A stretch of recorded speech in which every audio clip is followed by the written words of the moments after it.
Սա ոչ միայն Ադրբեջանի դիկտատն է, որից ինքը վախենում է ու որը ինքը իրագործում է եւ այնտեղ մի հատ ուրիշ խնդիր կա, որը անմիջապես բախվում է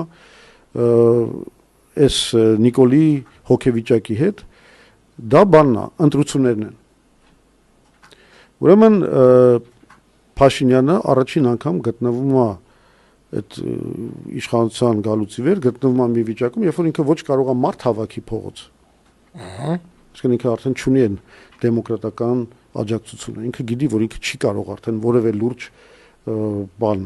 ցույց կամ երթ անցկացնի։ Ինքը գիտի, որ իր ռեյտինգը ահա որ ընկած է, ինքը գիտի, որ իրան հայհոյում են հիմա ամենուրեք, որ իր սոցիալական բազան շատ փուճուրացել է, եւ ինքը հասկանում է, որ եթե ինքը այսպես գնա ընտրություններին, ինքը դատապարտված է պարտության։